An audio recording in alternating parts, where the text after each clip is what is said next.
What's up? You got your boy Dyreck, aka Native Shades, reminding you to like and subscribe. Cause today we're gonna be talking about the Zoom Streetboxx 246 drum machine. What had happened was... So the year is early 2006, and producers are fed up, they're frustrated, they're angry. Nobody's buying our music. No matter what they do, no matter how many books on the record industry they're reading, nobody's buying their tracks. They sent a track to Nas. He says he'll pass. They send one to T.I. He says, he'll call them back. They even send one to the #1 stunner, and he doesn't even pick up the phone. Producers are frustrated. Everything they're doing is not working. They told him, oh, you need an MPC 60. They looked online just to realize they can't afford an MPC 60. They told him, hey, young producer, you gotta be like Timberland and get yourself an ASR 10. They looked online and realized they can't afford an ASR 10, and they don't know how to play the piano. What are they to do? And that, ladies and gentlemen, is where Zoom comes in. You see, Zoom, catch us if you can, always specialize in making quality, affordable products. Now, you know when you can tell a product is quality? Is when you look for it used and it's beat up. You know, you go to eBay and check for a used Zoom sample track. That joint is beat up, scratched up, you know, you got missing buttons and everything. That lets you know that this unit was dope. But then you go look for something like the MPC Fly. That joint is in pristine condition. It looks like the seller polished it before he took a picture of it. You know what I'm saying? It's in immaculate condition. To the point you ask him, like, hey man, why does this thing look like if it's brand new out the box, yet you had it for 14 years?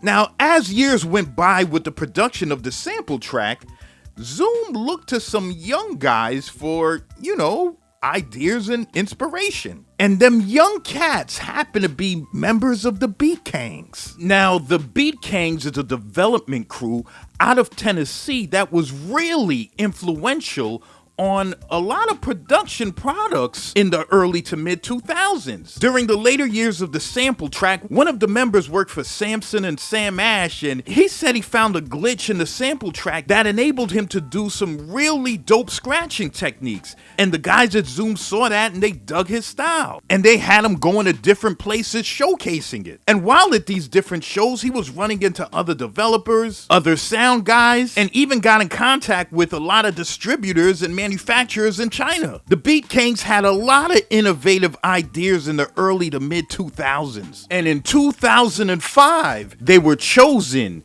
to do the sound production of the Zoom Streetboxx SB 246. You're getting 13 velocity sensitive illuminated pads. You're getting over 500, count it, 500 amazing sounds. You're getting over 100 Beat Kangs patterns. You're getting over 70 kits, which include East Coast, West Coast, Dirty South, and even old school. This unit can even take batteries. All you need is 4 AA batteries and you can jam for over 8 hours. You're getting note repeat. You're getting song mode. You're getting a foot switch, MIDI in. You're getting great effects, compression, an oscillating res filter, a flanger, delay chorus, you name it. You're getting a groove play feature, which allows you to play your patterns in and out, almost like mute groups on an MPC. Ladies and gentlemen, boys and girls, when Zoom released the SB 246 Streetboxx, a lot of folks ran to the store and copped it. The Streetboxx did very well. Surprisingly, this was because You gotta remember, during the mid-2000s, there was a resurgence in people wanting that gritty drum machine, dusty sound. So a lot of folks were online buying the sample track, getting it on eBay and stuff, but the funny thing was, with the Zoom Streetboxx 246, the sounds were not gritty.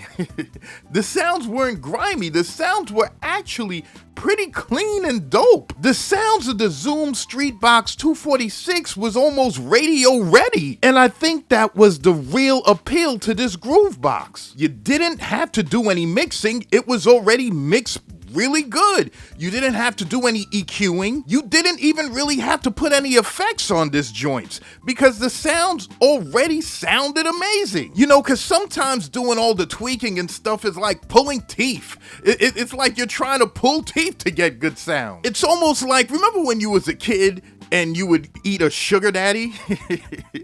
The sugar daddy candies. You know what I'm saying? You'd have one sugar daddy and you'd be like, yo, these candies is pretty good. It's nice and chewy and all. And then the next day you eat another sugar daddy.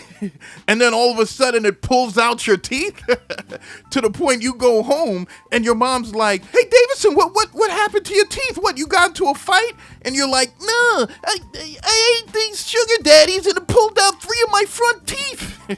I'm telling you, back in the days, some of these candies were better than a dentist. If you would chew on a Starburst enough, you did not have to go to the dentist. It will pull out your teeth in minutes. So the workflow of the Streetboxx 246 is pretty intuitive. Most of the features are labeled on the buttons, so you pretty much have an idea what everything does. You have your drum section full of all your drum sounds and your bass section full of all your bass and synth sound. You press record and play, a metronome starts, and you can just start banging out your beat. You could press the bank button to the left to go through and audition different sounds, and if you press a pad and the bank button, you can change the octave, raising the pitch up or down. The function button to the right and any of the pad chooses the bottom feature labeled on the pad, like bar length or anything like that, and the bottom spacebar looking button along with any of the pad gives it a note repeat kind of feature. And if you want a cool effect on the top right effects section on the unit, just press the reverb button or the compression button and just add your awesome effects, controlling the sends and all that. Now, some folks did have issues with the Streetboxx. Some folks felt it was a bit limiting as far as editing on the sounds. Other than changing the volume and the effect sends and everything like that, it was pretty much all the editing you could do. They would have preferred if it had like a synthesizer feature where you can really tweak the sounds to the way you wanted. Even though the sounds were great sounds, they wanted to tweak them.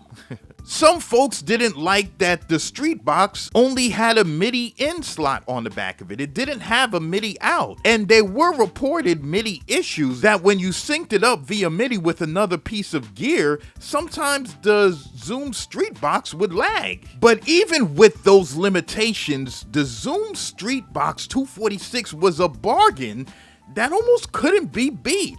When the Streetboxx was released, it was only about $200, $179 in some places. And I mean, for all you was getting in this unit, it was a steal. The Beat Kings were trendsetters. They were a pretty innovative team. During this time, they were already setting up ideas for future products. In their Beat thing, they actually wanted to have a LCD video screen so that you could play video on the screen. They had the idea on their Beat Kings virtual app that if you was on a plane or something like that and you just didn't want to pull out a groove box and start banging out your beat, they wanted it so that you can use the keys on your laptop keyboard and use that to bang out your beats. They had the idea of transferring all your tracks from the sampler to the Beat Kings virtual with a push of a button via USB. That's a feature samplers and groove boxes are implementing now. These folks were thinking this in the early 2000s. Shout out to Solo Monothorpe 2168 for recommending this groove box. I think it's a bargain for the price.